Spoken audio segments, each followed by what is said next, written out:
Hi guys, papasilip namin ngayon yung bahay kubo namin na marami namang nagsasabi itong cute daw. Papasilip ko sa inyo. Yan yung bahay kubo namin. Pre-visit muna tayo kasi hindi pa siya talagang tapos na. Forma lang siya pero sa loob kailangan pa siya ng double walling, kailangan pa siya ng sesame. So, pero sobrang pwede na siyang tirhan guys. Maganda na siya. Yan, dito sinemento konti kasi para hindi maputik pag maulan. Yan. Yan guys, yung boss natin, nagpintura siya. Kasi, yan. So, ito yun. Supposedly ito yung front end. Kaso, mahirap pag iharap natin siya sa kalsada. Kaya nasa gilid. Kablang side.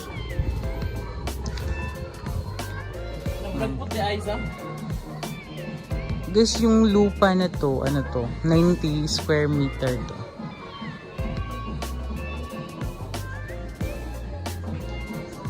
Tapos kaya pinatayuan namin ng bahay na maliit lang, good for two. Tapos sinemento yung gilid yan sa lupa para safe. Sa likod yan. So, pasok tayo. Yung tirahan niya parang gumanda ng konti. Actually, maganda na siya eh. Lalo na pag siya yung titira dito. Tapos yung titira dito magaganda din. Pretty tip. So, nagpintura siya. So, parang ano to eh, parang balcony. Yun. May upuan. Actually, hindi pa naman kasi namin tinitirahan. Dito pa yung mga gamit, diba? Mga balde. Para pag naglinis kami dito. Yan. So, ito yung loob guys. Wala pa talaga siyang kagamit-gamit. Yan. Balak talaga sana namin ngayon na dito matulog. But since wala pang kuryente, hindi pa kami nakapang-install ng kuryente, so hindi muna namin titirahan. Tsaka maraming lamok. Yan, so may 2-door na window. Tsaka dito isa para siyempre bahay, dapat may bintana. So guys, dito dapat yung double walling pa nga to dito. So ito kesame kasi malapit lang yung pinakabubong niya mainit. Pero actually guys, pwede na pong tirahan. Pwede na tayong tumira dito.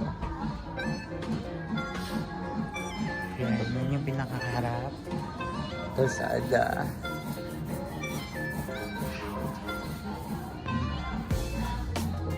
Sobrang sarap sa feelings. So guys, hintayin nyo update ulit natin. Mag-update ulit ako sa progress ng house na to until matapos talaga siya. Hanggang sa gumanda na i-update ko kayo. Just keep on watching guys. So baybayan nyo lang. Tapos explain ko din sa inyo yung total cost namin from sa lupa hanggang sa pagpagawa ng bahay, days, yun, explain natin lahat yun para malaman nyo kung magkano, para may idea din kayo. Baybayin nyo lang yung guys na kung paano magandahin. Yes, so baybayan nyo kami guys, at saka I need some advices kung ano ang dapat, para kung may mga suggestions kayo guys, pwede naming ma-apply dito kasi for us we don't know yet. So baka may mas wide ideas kayo na mas para mapaganda tong bahay na to. So, yun. Mag-comment lang kayo sa videos. Tapos, pa-share na lang din. Subscribe para naman din may makakita din yung iba. Para ma-inspired din sila. Para naman may makita at may maipuntar kahit papano. Diba? Yan. Actually, ito yung pinaka-boss. Malaki na gastos niyan. Iyak na nga yan eh. Kasi wala ng pera. Kaya guys, mag-subscribe na kayo. Samahan nyo kaming tapusin ang bahay na to. Bahay namin. Sure. Di actually, nag-ano lang ako. Makikitira lang ako. Ako katulong dito eh.